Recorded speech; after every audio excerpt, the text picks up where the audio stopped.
Hi friends, ಎಲ್ಲರೂ ಹೇಗಿದ್ದೀರಾ? Welcome back to my channel. Friends, ಇತ್ತೀಚೆಗಷ್ಟೇ ಶಿವರಾತ್ರಿ ಹಬ್ಬ ಆಯಿತು. ಶಿವರಾತ್ರಿ ಹಬ್ಬದಲ್ಲಿ ನಾನು ಮನೆ ಕ್ಲೀನಿಂಗ್ ಕೆಲಸನ ನಾನು ಮಾಡ್ಕೊಂಡಿದ್ದೆ. ಮತ್ತು ಸ್ವಲ್ಪ ಡೀಪ್ ಕ್ಲೀನಿಂಗೇ ನಾವು ಮಾಡಬೇಕಿತ್ತು. ಹಾಗಾಗಿ ಫುಲ್ಲು ಡೀಪ್ ಕ್ಲೀನಿಂಗ್ ಮಾಡೋದ್ರ ಬಗ್ಗೆ ನಾನು ವಿಡಿಯೋ ಹಾಕ್ತಾಯಿದ್ದೆ. ಇದು ಪ್ರತಿಯೊಂದು ಹೆಣ್ಮಕ್ಳುಗಳಿಗೂ ಇದ್ದೇ ಇರುತ್ತೆ. ಯಾವಾಗಲೂ ಹಬ್ಬಗಳು ಬಂತು ಅಂದರೆ ಡೀಪ್ ಕ್ಲೀನಿಂಗ್ದೇ ಒಂದು ದೊಡ್ಡ ತಲೆನೋವಾಗುತ್ತೆ. ನಾನು ಕೂಡ ಡೀಪ್ ಕ್ಲೀನಿಂಗ್ ಮಾಡಿದ್ದೆ. ನನ್ನ ಅಡುಗೆ ಮನೆ ನೋಡಿ ಸ್ವಲ್ಪ ಎಲ್ಲ ಕೆಳಗಡೆ ಇಳಿಸಿದ್ದೆ. ಮತ್ತು ನೋಡಿ ಪ್ರತಿಯೊಂದೂ ಈ ರೀತಿಯಾಗಿ ಅಂದರೆ ಸ್ವಲ್ಪ ಸಾಮಾನು ಕೆಳಗಡೆ ಇಳಿಸಿದ್ದೆ, ಎಲ್ಲ ಇಳಿಸಿರಲಿಲ್ಲ. ಅದ್ರ ಬಗ್ಗೆ ನನ್ನ ಕಿಚನ್ ಮೊದಲು ಹೀಗಿತ್ತು ಅಂತ ಅಂದ್ಬಿಟ್ಟು ನಾನು ನಿಮಗೆ ತೋರಿಸ್ತಾ ಇದ್ದೆ. ನಾನಿವಾಗ ತೋರಿಸ್ತಾ ಇರೋದು ನೋಡಿ, ನಮ್ಮದು ಈ ಥರ ಕೆಳಗಡೆ ಒಂದು ಸಜ್ಜ ಇದೆ, ಕಟ್ಟೆ ಥರ ಇದೆ. ಅದ್ರ ಮೇಲೆ ಒರೆಸೋದಕ್ಕೆ ಹೋಯಿತು ಅಂದರೆ ನೋಡಿ, ಒರೆಸ್ತು ಅಂದರೆ ಈ ಗಲೀಜು ಕಾಣುತ್ತೆ ಅಂದ್ಬಿಟ್ಟು ಒರೆಸೋದಕ್ಕೆ ಏನಾದರೂ ಹೋಯಿತು ಅಂದರೆ ಆ ಮುಂಚೆ ಮಾಡಿರೋ ಪೇಂಟ್ ಕೂಡ ಆ ರೀತಿಯಾಗಿ ಕಾಣಿಸುತ್ತೆ. ಅದೊಂದು ತುಂಬ ಬೇಜಾರು ಅನಿಸುತ್ತೆ. ಈ ಬಾಡಿಗೆ ಮನೆಗಳಲ್ಲಿ ಇದೆಲ್ಲ ಎಷ್ಟು ತಲೆನೋವುಗಳು. ಮತ್ತು ನಾನು ಮೀಶೋಯಿಂದ ವಾಲ್ಪೇಪರ್ನ ತರಿಸಿದೆ. ಆದರೆ ವಾಲ್ಪೇಪರು ನೋಡಿ ಇಲ್ಲೂ ಕೂಡ ಹಾಗೆ ಇದೆ. ಪ್ರತಿಯೊಂದು ಹೀಗೆ ಕಾಣುತ್ತೆ. ಕೆಳಗಡೆ ಪೇಪರ್ ಹಾಸಿನೂ ಮಾಡೋಕ್ಕಾಗಲ್ಲ. ಪೇಪರ್ ಹಾಸಿದಾಗ ಏನಾಗುತ್ತೆ, ಎಳಿತಾ ಇರ್ತೀವಿ, ತೆಗಿತಾ ಇರ್ತೀವಿ, ಮತ್ತು ಕೂಡ ಅಲ್ಲಿ ಅದು ಪೇಪರು ಅದಲು ಬದಲು ಆಗ್ತಾ ಇರುತ್ತೆ, ಹರಿದೋಗ್ತಿರುತ್ತೆ. ನೋಡಿ, ನಾನು ಪ್ರತಿಯೊಂದು ದಿನಸಿ ಸಾಮಾನು ತೆಗೆದು ನಾನು ಈ ಥರ ಪಾತ್ರೆನಲ್ಲಿ ತುಂಬಿ ಮತ್ತು ಎಲ್ಲನೂ ಈ ರೀತಿಯಾಗಿ ತೊಳೆಯೋದಕ್ಕೆ ಹಾಕಿದ್ದೀನಿ. ಮತ್ತು ಸ್ವಲ್ಪ ಸುಸ್ತು ಅನ್ನಿಸ್ತಾ ಇತ್ತು, ಅದಕ್ಕೆ ಗ್ರೀನ್ ಟೀ ಮಾಡ್ಕೊಂಡು ಕುಡಿಯೋಣ ಅಂತೇಳಿ ಗ್ರೀನ್ ಟೀ ಮಾಡ್ಕೊಂಡು ಕುಡಿತಾ ಇದ್ದೆ. ನೋಡಿ ಈ ಥರ. ಮತ್ತು ಮೇಲ್ಗಡೆ ಇರ್ತಕ್ಕಂಥ ಎಲ್ಲ ಪ್ರತಿಯೊಂದು ಐಟಮ್ಸ್ನು ಕೂಡ ನಾನು ಕೆಳಗಡೆಗೆ ಇಳಿಸಿದ್ದೆ. ಈ ರೀತಿಯಾಗಿಯೇ ಕೆಳಗಡೆ ಇಳಿಸಿದ್ದೆ. ಮತ್ತು ಈಗ ಎಲ್ಲನೂ ತೆಗೆದು ಆಚೆ ಇಟ್ಟಿದ್ದೆ. ಸ್ವಲ್ಪ ಮೇಲ್ಗಡೆ ತೆಗೆದು ಎಲ್ಲನೂ ಕ್ಲೀನ್ ಮಾಡ್ಕೊತಾ ಇದ್ದೆ. ವಾಟರ್ ಬಾಟ್ಲ್ಗಳು ಅಂದರೆ ಜ್ಯೂಸ್ ಬಾಟಲ್ಗಳಿತ್ತು, ಜ್ಯೂಸ್ ಬಾಟಲ್ ಇತ್ತು, ಮತ್ತು ಒಂದು ಮನಿ ಪ್ಲ್ಯಾಂಟ್ ಗಿಡ ಇತ್ತು. ಮತ್ತು ಆ ಸೈಡ್ನಲ್ಲಿ ಪೇಪರ್ನ ಹಾಸಿರ್ತೀನಿ. ಯಾಕೆ ಅಂದರೆ ನಾವು ಒಗ್ಗರಣೆ ಮಾಡೋದೆಲ್ಲ ನಮಗೆ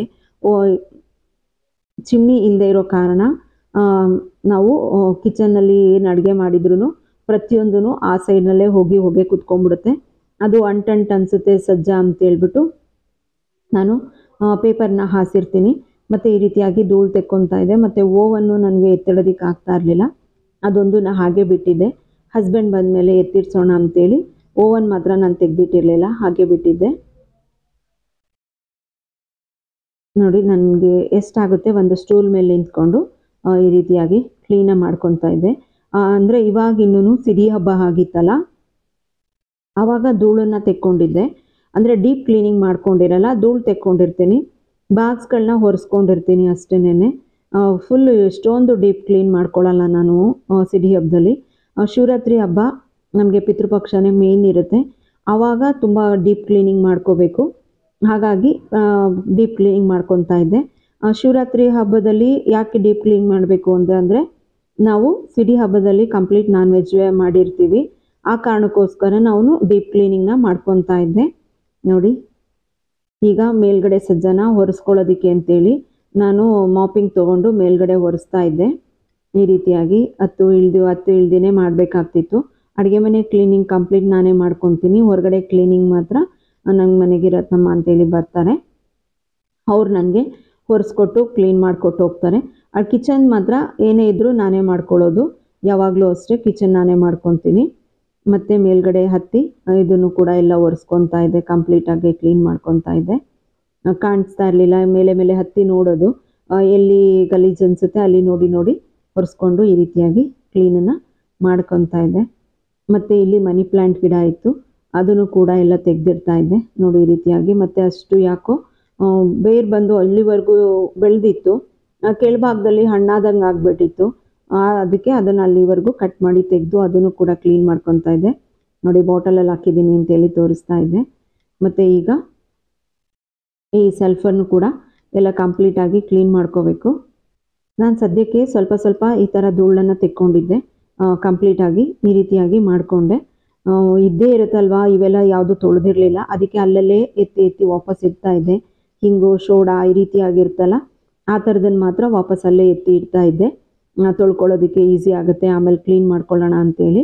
ಮತ್ತು ವಾಪಸ್ಸು ಮತ್ತು ದೇವಸ್ಥಾನಕ್ಕೆ ಹೋಗಿದ್ದು ತೀರ್ಥದ ಬಾಟಲ್ ತಂದಿದ್ದೆ. ಆ ತೀರ್ಥದ ಬಾಟಲ್ನು ಕೂಡ ಏನು ಮಾಡ್ತೀನಿ, ನಾನು ಮನೆ ಒರೆಸ್ಬೇಕಾದ್ರೆ ನಾನು ಹಾಕ್ಕೊಂಡು ಮನೆಯನ್ನ ಕ್ಲೀನ್ ಮಾಡ್ಕೊತೀವಿ. ಉಪ್ಪು ಮತ್ತು ಅರಿಶಿಣದ ಪುಡಿ, ಹಾಗೆ ತೀರ್ಥದ ಬಾಟಲ್ ಇರತಕ್ಕಂಥ ತೀರ್ಥನೂ ಕೂಡ ನಾನು ಮನೆ ಕ್ಲೀನಿಂಗ್ ಮಾಡ್ಕೋಬೇಕಾದ್ರೆ ತೀರ್ಥನ ಹಾಕ್ಕೊತೀನಿ. ಮತ್ತು ಅದನ್ನು ಕೂಡ ನಾನು ಈಚೆ ತಂದಿಟ್ಕೊಂಡಿದ್ದೆ. ಇವಾಗ ಕ್ಲೀನ್ ಮಾಡ್ಕೊತಿದ್ದೀನಲ್ಲ ಕಿಚನ್ಗೆಲ್ಲ ಎರ್ಚಿ ಎಲ್ಲ ಮಾಡ್ಬೋದು ಅಂತ ಹೇಳ್ಬಿಟ್ಟು ಸ್ವಲ್ಪ ನಾನು ಆ ರೀತಿ ಮಾಡ್ಕೊತೀನಿ. ನೀವು ಕೂಡ ಹಾಗೆ ಮಾಡ್ತೀರಾ, ಹೇಗೆ ಮಾಡ್ತೀರಾ ಅಂತ ಕಮೆಂಟ್ ಮುಖಾಂತರ ತಿಳಿಸಿ. ನನಗೆ ಇವಾಗ ಕೆಳಗಡೆನೂ ಎಲ್ಲ ಎಷ್ಟು ಧೂಳಿದೆ ಅದೆಲ್ಲ ತೆಗಿತಾ ಇದೆ. ಬಟ್ ಪದೇ ಪದೇ ಕ್ಯಾಮ್ರಾ ಇದನ್ನು ಮಾಡೋದಕ್ಕೆ ಕೆಲಸ ಮಾಡುವಾಗ ಅಂದರೆ ನಿಮಗೆ ಗೊತ್ತಿದೆ ಎಷ್ಟು ಕಷ್ಟ ಅನಿಸುತ್ತೆ ಅಂತೇಳಿ. ಹಾಗಾಗಿ ನಾನು ಎಷ್ಟಾಗುತ್ತೋ ಅಷ್ಟು ತೋರಿಸೋದಕ್ಕೆ ಪ್ರಯತ್ನ ಪಟ್ಟಿದ್ದೀನಿ. ಮತ್ತು ಸಿಲಿಂಡರ್ಗಳ ಕೂಡ ಈ ಕಡೆಗೆ ತೆಗೆದು ಎಲ್ಲ ಕ್ಲೀನ್ ಮಾಡ್ತಾ ಇದೆ. ಅಂದರೆ ಸಿಲಿಂಡರ್ ಪ್ರತಿಯೊಂದಕ್ಕೂ ನಾವು ಟ್ರಾಲಿನ ಇಟ್ಬಿಟ್ಟಿದ್ದೀವಿ. ಟ್ರಾಲಿ ಇಟ್ಟಿರೋ ಕಾರಣ ಪ್ರತಿಯೊಂದನ್ನು ನಾನು ಈಸಿಯಾಗಿ ಎಳ್ದಾಡ್ಬೋದು, ಎತ್ತಬೇಕು ಅನ್ನೋವಂಥ ಪ್ರಮೇಯ ಇರ್ತಿರ್ಲಿಲ್ಲ. ಇದೊಂದು ಅಷ್ಟೇ ಸಿಲಿಂಡರು ಈ ರೀತಿಯಾದ ಮ್ಯಾಟ್ ಮೇಲೆ ಹಾಕಿಟ್ಟಿದ್ವಿ, ಅದನ್ನು ಕೂಡ ತೆಗೆದು ಎಲ್ಲ ಕ್ಲೀನ್ ಮಾಡ್ಕೊತಾ ಇದ್ದೆ. ಎಷ್ಟೇ ಕೆಲಸ ಮಾಡಿದ್ರು, ಎಷ್ಟೇ ಕ್ಲೀನ್ ಮಾಡ್ಕೊತಾ ಇದ್ರು, ಒರೆಸ್ತಾ ಇದ್ರು, ಗುಡಿಸ್ತಾ ಇದ್ರು ಏನಾದರೂ ಒಂದು ಇದ್ದೇ ಇರುತ್ತೆ. ಅಲ್ಲಿ ಒಂದು ಲಿಸರ್ಡ್ ಕೂಡ ಇತ್ತು, ಅದನ್ನು ಇದು ಮಾಡ್ತಾ ಇದ್ದೆ, ಓಡಿಸ್ತಾ ಇದ್ದೆ, ಭಯ ಆಗ್ತಾ ಇತ್ತು ನನಗೆ. ಮತ್ತು ನೋಡಿ ಈ ರೀತಿಯಾಗಿ ಎಲ್ಲ ಸ್ವಲ್ಪ ಸ್ವಲ್ಪ ತೆಗೆದಿಟ್ಟಿದ್ದೀನಿ. ನೋಡಿ ಈಗ ಇದಕ್ಕೆ ಪ್ರತಿಯೊಂದೂ ಮತ್ತು ನಿಂಬೆಹಣ್ಣು, ಸೋಡಾ ಮತ್ತು ಸೋಪ್ ಆಯಿಲ್ನ ಹಾಕಿಬಿಟ್ಟಿದ್ದೆ. ಮತ್ತು ನೋಡಿ ಶೋಕೇಸ್ ಕೂಡ ಕಂಪ್ಲೀಟಾಗಿ ತೆಗೆದಿಟ್ಟಿದ್ದೆ. ಇದನ್ನು ನಾನು ನಮ್ಮ ಮನೆಗೆ ಬರ್ತಾರಲ್ಲ ರತ್ನಮ್ಮ, ಅವ್ರ ಕೈಲಿ ಕ್ಲೀನ್ ಮಾಡಿಕೊಂಡೆ. ಈಗ ಟೈಲ್ಸ್ ಎಲ್ಲ ಕ್ಲೀನ್ ಮಾಡೋದನ್ನು ನಾನು ತೋರಿಸಿಲ್ಲ ನಿಮಗೆ. ನಾನು ಅದು ಟೈಲ್ಸ್ದು ಕ್ಲೀನಿಂಗ್ದು ಏನೂ ತೋರಿಸಿಲ್ಲ. ಗ್ಯಾಸ್ನ ಕ್ಲೀನ್ ಆಯಿತು. ಕ್ಲೀನಾಗಿ ಪ್ರತಿಯೊಂದು ಪಾತ್ರೆಗಳನ್ನೂ ಕೂಡ ಇಲ್ಲಿ ತೊಳೆದುನೇ ನಾನು ಎಲ್ಲ ಇಲ್ಲಿ ಜೋಡಿಸಿಟ್ಟಿಟ್ಬಿಟ್ಟಿದ್ದೀನಿ. ನೋಡಿ ಪ್ರತಿಯೊಂದೂ ಇನ್ನೊಂದು ರೂಮಿನಲ್ಲಿ ತೊಳೆದು ಪ್ರತಿಯೊಂದೂ ತೊಗೊಂಡು ಬಂದು ಇಲ್ಲಿ ಜೋಡಿಸಿಟ್ಬಿಟ್ಟಿದ್ದೆ, ಎಲ್ಲ ದಬಾಕಿಟ್ಬಿಟ್ಟಿದ್ದೆ. ಆಮೇಲೆ ಕ್ಲೀನ್ ಮಾಡುವಾಗ ಅಡುಗೆ ಮಾಡಿದ್ದೆ ಅಲ್ಲ, ಅಡುಗೆ ಮಾಡಿದ್ದನ್ನು ಕುಕ್ಕರ್ನಲ್ಲಿ ಹಾಗೆ ಅನ್ನ ಸಾಂಬಾರನ್ನು ತೊಗೊಂಡು ಬಂದು ಈ ಕಡೆನೇ ಇಟ್ಬಿಟ್ಟಿದ್ದೆ, ಈ ಸೈಡ್ನಲ್ಲಿ ಇಟ್ಟಿದ್ದೆ. ಅಲ್ಲಿ ಧೂಳು ಬೀಳುತ್ತೆ ಅನ್ನೋ ಒಂದು ಕಾರಣಕ್ಕೋಸ್ಕರ ನೋಡಿ ಈ ರೀತಿಯಾಗಿ ಕ್ಲೀನ್ ಮಾಡಿಕೊಂಡೆ. ಫುಲ್ ಕಂಪ್ಲೀಟ್ ಮೇಲ್ಗಡೆ ಮತ್ತು ಮೇಲ್ ಸೆಲ್ಫು, ಕೆಳಗಡೆ ಸೆಲ್ಫು, ಟೈಲ್ಸು ಮತ್ತು ಕಿಟಕಿ ಎಲ್ಲ ಕ್ಲೀನ್ ಮಾಡ್ಕೊಂಡಿದ್ದೆ. ಪ್ರತಿಯೊಂದೂ ಕ್ಲೀನ್ ಆಗಿತ್ತು. ಗ್ಯಾಸ್ ಕೂಡ ಕ್ಲೀನ್ ಆಗಿತ್ತು. ಇವಾಗ ಪಾತ್ರೆ ತೊಳೆದಿರೋದೆಲ್ಲ ಅಲ್ಲಿ ರೂಮಲ್ಲಿ ಆಲ್ರೆಡಿ ಹಾಕಿದ್ದೆ ಅಲ್ಲ, ಈಗ ಅದನ್ನು ಎಲ್ಲ ತೆಗೆದು ಇವಾಗ ನಾನು ಕಿಟಕಿ ಹತ್ರ ಒಂದು ನಮಗೆ ಯಾವುದೇ ಥರದ್ದು ಸ್ಟ್ಯಾಂಡ್ಗಳಿಲ್ಲ. ಹಾಗಾಗಿ ನಾನು ಇದನ್ನು ಕೂಡ ಮೀಶೋಯಿಂದನೇ ಈ ಥರದೊಂದು ಸ್ಟ್ಯಾಂಡ್ನ ತೊಗೊಂಡಿದ್ದೆ. ನಾನು ಅದರಲ್ಲಿ ಲೋಟಗಳನ್ನ ಇಟ್ಕೊತೀನಿ. ಮತ್ತು ಮೇಲ್ಗಡೆ ಇನ್ನೊಂದು ಸ್ಟೆಪ್ಪಲ್ಲಿ ಆಯಿಲು, ಶುಗರು ಮತ್ತು ಬಾದಾಮ್ ಪೌಡರ್ನ ಇಟ್ಕೊತೀನಿ.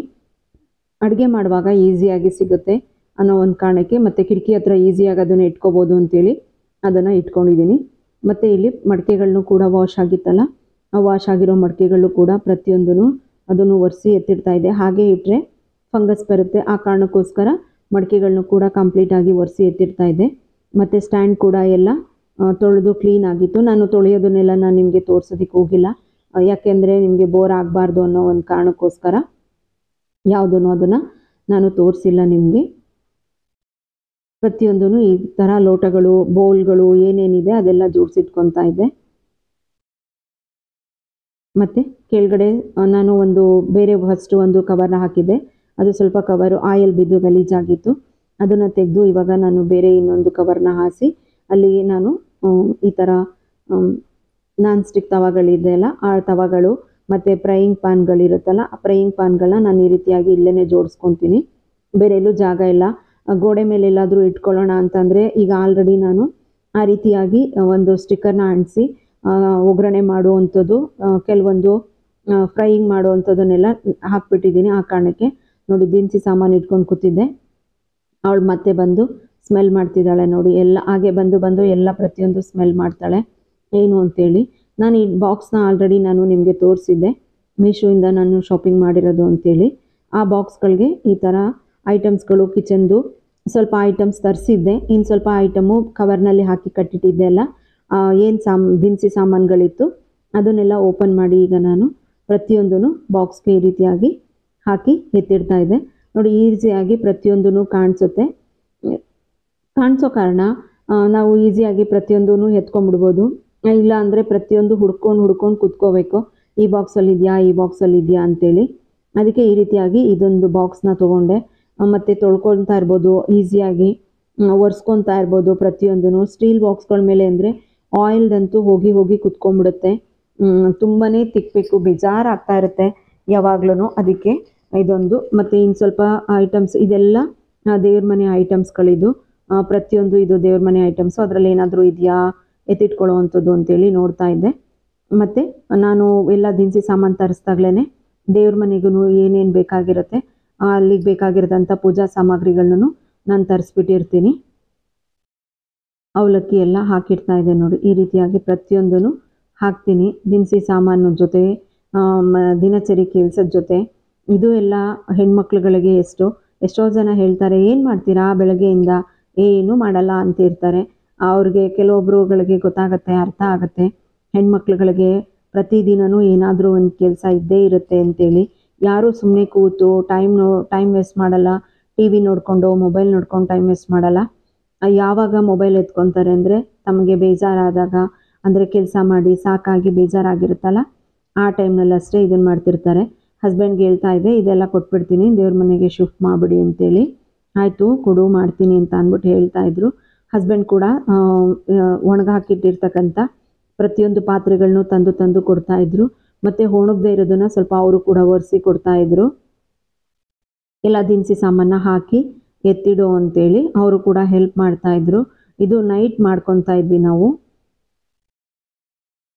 ಅವರು ಕೂಡ ತುಂಬಾ ಹೆಲ್ಪ್ ಮಾಡ್ತಾರೆ. ಬೆಳಗ್ಗೆ ತೊಳ್ಕೊಡೋದ್ರಿಂದ ಇಡ್ಬೋದು, ಮತ್ತು ಎಲ್ಲ ಕೆಲಸದಲ್ಲೂ ಪ್ರತಿಯೊಂದು ಟೈಮಲ್ಲೂ ಜೊತೆ ಇದ್ದೇನೆ ಸ್ವಲ್ಪ ಸಹಾಯ ಮಾಡ್ತಾರೆ ನನಗೆ. ಮತ್ತು ಎಲ್ಲ ಐಟಮ್ಸ್ಗಳನ್ನೂ ಹಾಕಿ ನೋಡಿ ಈ ರೀತಿಯಾಗಿ ಎತ್ತಿಟ್ಕೊತಾ ಇದ್ದೆ. ಕೆಲವೊಂದೂ ಕೂಡ ತೊಗರಿಬೇಳೆ ಇದಕ್ಕೆಲ್ಲ ಅದು ಬಾಕ್ಸ್ಗೆ ಇಡಿಸ್ತಾ ಇರಲಿಲ್ಲ 1 ಕಿಲೋ. ಅದಕ್ಕೆ ನಾನು ಸ್ಟೀಲ್ ಬಾಕ್ಸ್ಗೆ ಯಾವುದು ಇಡ್ಸಲ್ಲ. ಮತ್ತು ಆ ಬಾಕ್ಸ್ ಕೂಡ 1 ಡಜನ್ ಏನು ತರಿಸಿದೆ ಅದು ಫುಲ್ಲು ಐಟಮ್ಸ್ಗಳು ಸ್ಟೋರ್ ಆಯಿತು. ಇನ್ನು ಉಳಿದಿದ್ದಕ್ಕೆ ಮತ್ತು ಸ್ಟೀಲ್ ಬಾಕ್ಸ್ಗೆ ಹಾಕಿಟ್ಕೊತಾ ಇದ್ದೆ. ತೊಗರಿಬೇಳೆ ಮತ್ತು ಸಾಂಬಾರು ಪೌಡರು ಇದನ್ನೆಲ್ಲ ಸ್ಟೀಲ್ ಬಾಕ್ಸ್ಗೆ ಹಾಕಿ ಎತ್ತಿಟ್ಕೊತಾ ಇದ್ದೆ. ನೋಡಿ ಎಲ್ಲ ಬಾಕ್ಸನ್ನು ತೊಗೊಂಡು ಬಂದು ಕೊಟ್ಟಿದ್ದಾರೆ. ಮತ್ತು ಒರೆಸಿ ಅವ್ರು ಈ ಸೈಡಲ್ಲಿ ಕುಳಿತುಕೊಂಡು ಪ್ರತಿಯೊಂದನ್ನು ಒರೆಸಿ ಕೊಡ್ತಾಯಿದ್ರು. ಮತ್ತು ಈಚೆಗೆ ರೂಮಲ್ಲಿ ಏನಿಟ್ಟಿದೆ ಅದೆಲ್ಲನೂ ಎತ್ಕೊಂಡ್ಬಂದು ಕೊಡ್ತಾಯಿದ್ರು. ನಾನು ಮತ್ತೆ ಹೇಳ್ತಿದ್ದೆ ಅದಿಲ್ಲ ಇದಿಲ್ಲ ಅಂಥೇಳಿ. ಅಲ್ಲಿದೆ ನೋಡಮ್ಮ, ನಾನು ಬರುವಾಗ ಎತ್ಕೊಂಡು ಬಂದು ಕೊಟ್ಟಿದ್ದೀನಿ, ಇಲ್ಲಿರಬೇಕು ಇಲ್ಲೇ ಇರಬೇಕು ಅಂತ ಹೇಳ್ತಾಯಿದ್ರು. ಹೌದಾ ಅಂದ್ಬಿಟ್ಟು ನಾನು ಮತ್ತೆ ಹುಡುಕ್ತಾ ಇದ್ದೆ. ನೋಡಿ ಈಗ ಚಿಲ್ಲಿ ಪೌಡರ್ದು ಏನಿತ್ತು ಅದನ್ನು ತೆಗೆದು ಈ ಬಾಕ್ಸ್ಗೆ ಹಾಕಿಡ್ತಾ ಇದ್ದೀನಿ. ಟ್ರಾನ್ಸ್ಪರೆಂಟಾಗಿ ಕಾಣುತ್ತೆ, ಪ್ಲಾಸ್ಟಿಕ್ ಬಾಕ್ಸ್ನ ತೆಗೆದ್ಬಿಡೋಣ ಅಂಥೇಳಿ ಎತ್ತಿಡ್ತಾ ಇದ್ದೆ. ನಾನು ಅದೇ ಬಾಕ್ಸ್ನ ಯಾವಾಗಲೂ ತೊಳಿತಾ ಇದ್ದೆ. ತೊಳೆದ್ಬಿಟ್ಟು ಮತ್ತೆ ಅದೇ ಬಾಕ್ಸ್ಗೆ ನಾನು ಚಿಲ್ಲಿ ಪೌಡರ್ ಹಾಕಿಡ್ತಾ ಇದ್ದೆ.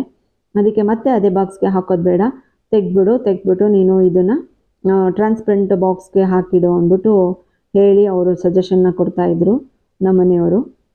ಇದೆಲ್ಲ ಬೇಡ ಇನ್ಮೇಲೆ ತೆಗೆದ್ಬಿಡು ಸಾಕು ಅಂತ ಹೇಳಿ ಅವರು ಎಲ್ಲ ಹೇಳ್ಕೊಡ್ತಾಯಿದ್ರು. ಇದ್ರಲ್ಲಿ ಹಾಕು, ಓ ಇದ್ರಲ್ಲಿ ಹಾಕ್ಲಾ ಅಂತಿರುತ್ತೆ, ಹ್ಞೂ ಇದ್ರಲ್ಲಿ ಹಾಕು ಅಂದ್ಬಿಟ್ಟು ಹೇಳ್ತಾಯಿದ್ರು.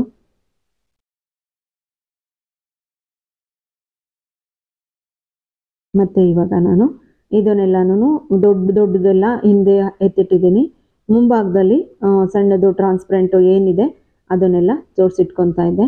ಮತ್ತು ಇವರು ನನ್ನ ಹಸ್ಬೆಂಡ್ ಕೂಡ ಎಲ್ಲ ಎತ್ತಿ ಕೊಡ್ತಾಯಿದ್ರು. ಜೇನುತುಪ್ಪ ಅದನ್ನೆಲ್ಲ ಆ ಕಡೆ ಈ ಕಡೆನೇ ಇಟ್ಕೊಂಬಿಡು, ಈಸಿಯಾಗಿ ಸಿಗೋಂಗೆ ಅಂತ ಅಂದ್ಬಿಟ್ಟು ಹೇಳ್ತಾಯಿದ್ರು. ಬಿಸಿ ಇರೋ ಹತ್ರ ಇಡಬೇಡ ಅಂತ ಕೊಕೊನಟ್ ಆಯಿಲು ಅದು ಎಲ್ಲ ಪ್ರತಿಯೊಂದೂ ಎತ್ಕೊಡ್ತಾಯಿದ್ರು. ನೋಡಿ ಮೈ ಕಿಚನ್ ಮೈ ರೂಲ್ಸ್, ನಾನು ಇದನ್ನು ಕೂಡ ತರಿಸ್ಕೊಂಡಿದ್ದೀನಿ. ಇದನ್ನು ನನ್ನ ಬಾಗಿಲಿಗೆ ಹಾಕಿದ್ದೀನಿ. ನಾನು ನಿಮ್ಗೆ ಹೇಳಿದೆ ಅಲ್ಲ, ಸ್ವಲ್ಪ ನನ್ನ ಕಿಚನ್ ಮೇಕ್ ಓವರ್ ಮಾಡ್ಕೋಬೇಕು ತುಂಬ ಏನು ಮಾಡ್ಕೊಂಡಿಲ್ಲ, ಸ್ವಲ್ಪ ಮಾಡ್ಕೊಂಡಿದ್ದೀನಿ. ಲೈಫ್ ಈಸ್ ಬ್ಯೂಟಿಫುಲ್, ಹೌದಲ್ವಾ? ಜೀವನ ಯಾವಾಗಲೂ ಸುಂದರವಾಗಿದ್ರೇ ಚೆಂದ. ಎವ್ರಿ ಮೂಮೆಂಟ್ ನೆನಪಲ್ಲಿದ್ರೇ ತುಂಬ ಚೆನ್ನಾಗಿರುತ್ತೆ. The kitchen is the art of the home ಅಂತೇಳಿ ಇದು ಕೂಡ ತುಂಬಾ ಇಷ್ಟ ಆಯಿತು ನನಗೆ. ಹೌದು, ನಾವು ಕಿಚನ್ನ ತುಂಬ ಸಮಯ ನಾವು ಕಿಚನ್ನಲ್ಲಿ ಕಳಿತೀವಿ. ಮತ್ತು ಇದೊಂದು ಸ್ಟ್ಯಾಂಡನ್ನು ತೊಗೊಂಡಿದ್ದೆ. ಇಲ್ಲಿ ಸೋಪ್ ಆಯಿಲು ಮತ್ತು ಇಡೋದಕ್ಕೆ ಅಂತೇಳಿ ಅಲ್ಲಿಗೆ ನಾನು ಮನಿ ಪ್ಲ್ಯಾಂಟನ್ನು ಕೂಡ ಇಟ್ಟಿದ್ದೀನಿ. ನನಗೆ ಪ್ರತಿಯೊಂದು ಹತ್ರನೂ ಮನಿ ಪ್ಲ್ಯಾಂಟ್ ಇಡೋದೇ ಭಾಳ ಇಷ್ಟ. ಮತ್ತು ನಾನು ಈ ಮಿಕ್ಸಿ ಇಡೋ ಜಾಗದಲ್ಲಿ ಈ ರೀತಿಯಾಗಿ ವಾಲ್ಪೇಪರ್ನ ಹಾಕಿದೆ. ಮತ್ತು ಇದು ಬೇರೆ ಇನ್ನೊಂದು ವಾಲ್ಪೇಪರ್ನ ತರಿಸಿ ನಾನು ಸ್ಟಿಕ್ ಮಾಡಿದೆ. ಇಲ್ಲಿ ಮಿಕ್ಸಿ ಮಾಡುವಾಗ ಸ್ವಲ್ಪ ಏನಾದರೂ ಆರಿದ್ರೆ ಅಂತೇಳಿ ನಾನು ಮತ್ತೆ ಅಲ್ಲಿಗೆ ವಾಲ್ಪೇಪರ್ ತರಿಸಿದ್ದೆ. ನೋಡಿ ಇಲ್ಲೊಂದು ಚಿಕ್ಕ ಸ್ಟ್ಯಾಂಡ್ನ ಈ ರೀತಿಯಾಗಿ ಇಟ್ಟಿದ್ದೀನಿ. ಮತ್ತು ಈ ಥರ ಚಿಕ್ಕ ಸ್ಟ್ಯಾಂಡ್ನಲ್ಲಿ ನಾನು ಲೋಟಗಳು ಮತ್ತು ಇಲ್ಲೂ ಮನಿ ಪ್ಲ್ಯಾಂಟ್ನ ಒಂದು ಪುಟಾಣಿ ಮಡಿಕೆ ಇತ್ತು, ಆ ಮಡಿಕೆಗೆ ನಾನು ಮನಿ ಪ್ಲ್ಯಾಂಟನ್ನು ಹಾಕಿಟ್ಟಿದ್ದೀನಿ. ನೋಡಿ ಕಿಚನ್ನ ಈ ರೀತಿಯಾಗಿ ಆರ್ಗನೈಸ್ ಮಾಡ್ಕೊಂಡಿದ್ದೀನಿ. ನಾನು ಸಿಂಪಲ್ ಆರ್ಗನೈಸನ್, ಡೀಪಾಗಿ ನಾನು ಏನು ಮಾಡ್ಕೊಂಡಿಲ್ಲ. ನನಗೆ ತುಂಬ ಅವಶ್ಯಕತೆ ಅನ್ನೋದನ್ನು ಮಾತ್ರ ತರಿಸಿದ್ದೀನಿ.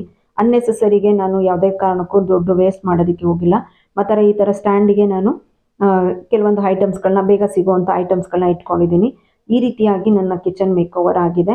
ಕಂಪ್ಲೀಟ್ ಕ್ಲೀನ್ ಆಗಿದೆ, ನೋಡ್ತಾ ಇದ್ದೀರಲ್ಲ, ಎಲ್ಲ ಪ್ರತಿಯೊಂದು ಕ್ಲೀನ್ ಆಗಿದೆ. ಮತ್ತು ಇಲ್ಲೊಂದು ಮನಿ ಪ್ಲ್ಯಾಂಟನ್ನು ಕೂಡ ನಾನು ಹಾಕಿಟ್ಟಿದ್ದೀನಿ, ಕಟಿಂಗ್ಸ್ನ ಹಾಕಿದ್ದೀನಿ. ಮತ್ತು ನೋಡಿ ಬಾಕ್ಸು ಇಷ್ಟೇ ಸೈಜ್ ಬರುತ್ತೆ, ಅದು 900 ಗ್ರಾಮ್ಸ್ ಇಡಿಸುತ್ತೆ ಅಂತೇಳಿ ಅವರು ಹೇಳಿದ್ದಾರೆ. ಆದರೆ ಇಷ್ಟು ಬರುತ್ತೆ. ನಾನು ಯಾವ 900 ಗ್ರಾಮ್ದು ಆ ಥರದ ಏನು ನಾನು ನೋಡಿಲ್ಲ, ಹಾಕಿಟ್ಟಿದ್ದೀನಿ. ಮತ್ತು ತುಂಬ ಚೆನ್ನಾಗಿ ಅನಿಸ್ತಿತ್ತು, ಬ್ಯೂಟಿಫುಲ್ಲಾಗಿ ಕಾಣಿಸ್ತಾ ಇತ್ತು. ಮತ್ತು ಇದರಲ್ಲಿ ಏನಾದರೂ ನಾನು ಚೇಂಜಸ್ ಮಾಡ್ಕೋಬೇಕು ಅನ್ನೋದಿತ್ತು ಅಂದರೆ ಕಮೆಂಟ್ ಮುಖಾಂತರ ತಿಳಿಸಿ. ನಾನು ಯಾವುದಾದ್ರೂ ಇದರಲ್ಲಿ ಚೇಂಜಸ್ ಮಾಡ್ಕೊಳ್ಳಿ ಅನ್ನೋದಿತ್ತು ಅಂದರೆ ನಾನು ಖಂಡಿತ ಚೇಂಜಸ್ ಮಾಡ್ಕೊತೀನಿ, ತಿಳಿಸಿ. ಈ ವುಡ್ ಸ್ಟ್ಯಾಂಡ್ನು ಕೂಡ ನನ್ನ ಹಸ್ಬೆಂಡ್ ಮಾಡಿಕೊಟ್ಟಿರೋದು. ಅದನ್ನು ಅವರು ಸ್ಟ್ಯಾಂಡ್ ಬೇಕು ಅಂತ ಕೇಳಿದ್ದಕ್ಕೆ ಮಾಡಿಕೊಟ್ರು. ಯಾರಿಗೂ ಬೋರ್ ಆಗಿರಲ್ಲ ಅಂತ ಅಂದ್ಕೊಂಡಿದ್ದೀನಿ ಈ ನನ್ನ ಕ್ಲೀನಿಂಗ್ದು ವಿಡಿಯೋ ನಿಮಗೆ. ಮತ್ತೆ ನಾನು ನೆಕ್ಸ್ಟ್ ವಿಡಿಯೋದಲ್ಲಿ ಸಿಗ್ತೀನಿ. Thank you for watching. ಇಷ್ಟ ಆಯಿತು ಅಂದರೆ ಲೈಕ್ ಮಾಡಿ, ಶೇರ್ ಮಾಡಿ, ಕಮೆಂಟ್ ಮಾಡೋದನ್ನ ದಯವಿಟ್ಟು ಮರಿಬೇಡಿ. ನಿಮ್ಮ ಫ್ರೆಂಡ್ಸ್ ಆ್ಯಂಡ್ ಫ್ಯಾಮಿಲಿಗೆ ದಯವಿಟ್ಟು ಶೇರ್ ಮಾಡಿ.